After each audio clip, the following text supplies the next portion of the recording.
Assalamualaikum warahmatullahi wabarakatuh. Perkenalkan, nama saya Yerni, NIM 21650.012.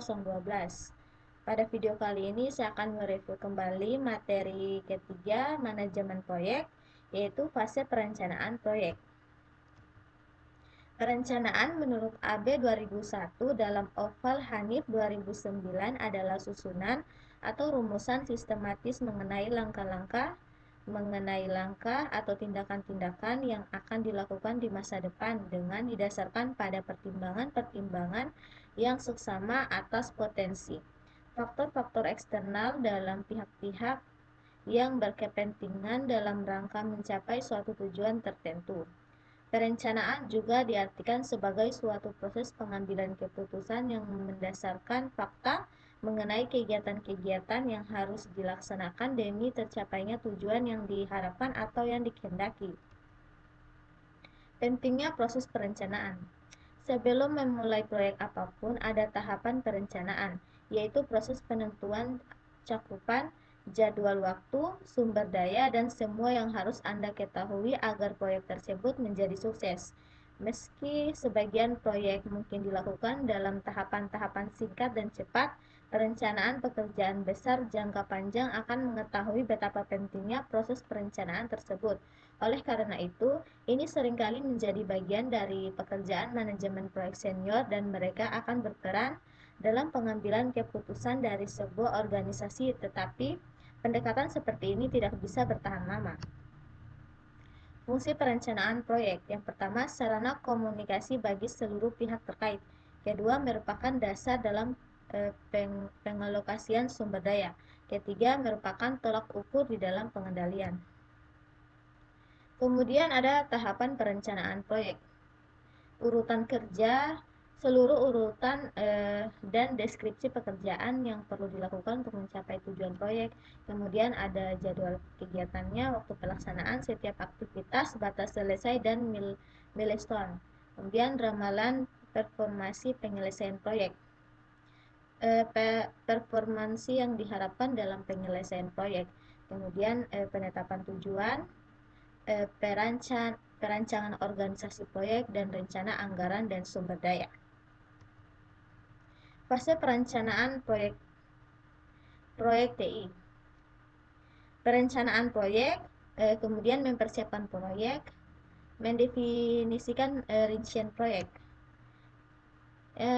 Perencanaan proyek ada 4 bagian dalam merencanakan proyek agar dapat berjalan dengan baik, yaitu perencanaan strategi, mengidentifikasi subsistem pada proyek, menetapkan kendala proyek, menetapkan prioritas proyek. Untuk perencanaan strategi ini merencanakan peningkatan aktivitas dan penentuan sasaran, contohnya memperbaiki kelemahan atau problem yang ditemukan pada fase definisi. Kemudian mengidentifikasi subproyek ini untuk mengetahui dan menentukan lingkup pada proyek yang akan dilaksanakan berdasarkan hasil dari fase definisi. Kemudian untuk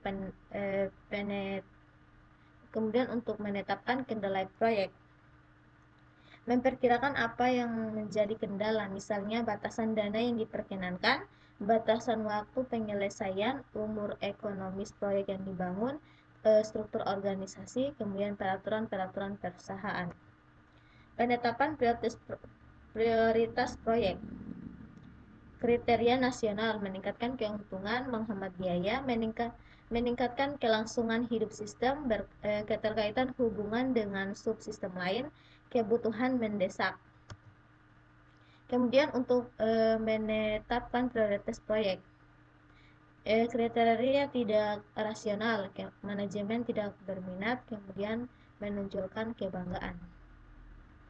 Yang kedua ini mempersiapkan proyek, menunjuk anggota tim, konsultas melalui tender, personel perusahaan sendiri, gabungan konsultan dengan personel perusahaan.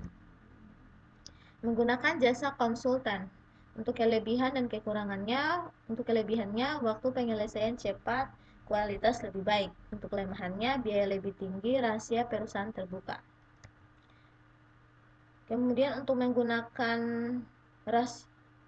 resolusi internal, Untuk kelemahannya, waktu penyelesaian lambat, hasil kurang berkualitas. Untuk kelebihannya, biaya lebih rendah, rahasia perusahaan terjamin.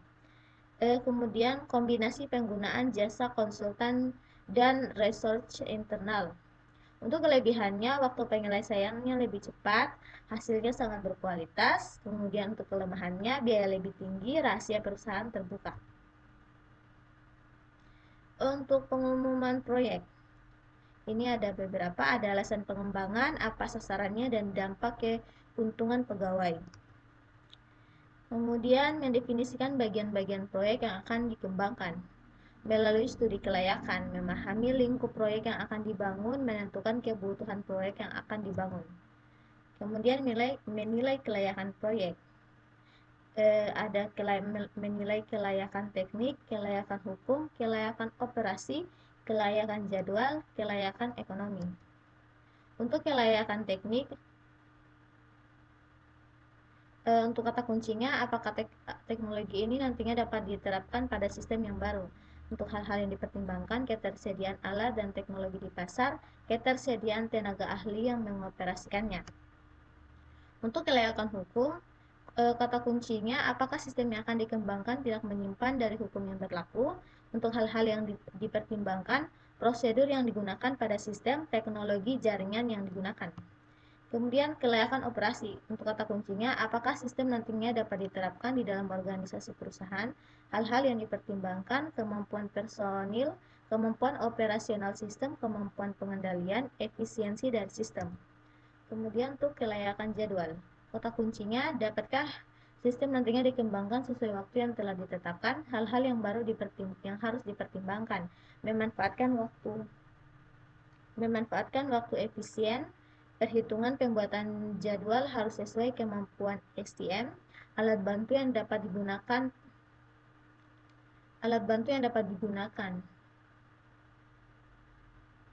atau PERT. Kemudian untuk kelayakan ekonomi. Untuk kata kuncinya, apakah sistem yang dikembangkan dapat dibiayai dan menguntungkan. Hal-hal yang harus dipertimbangkan, besarnya dana yang diperlukan, manfaat yang diperboleh bila dibandingkan dengan biaya pengembangan. Kemudian peralatan dan teknik dalam perencanaan manajemen proyek.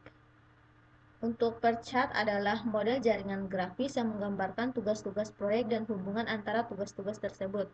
Yang kedua, Gantt chart adalah bagan batan horizontal sederhana yang menggambarkan tugas-tugas proyek berdasarkan kalender. Tiap batang diberi nama untuk mewakili setiap tugas proyek. Tugas-tugas tersebut didaftar secara vertikal pada kolom kiri, pusat horizontal adalah garis waktu kalender.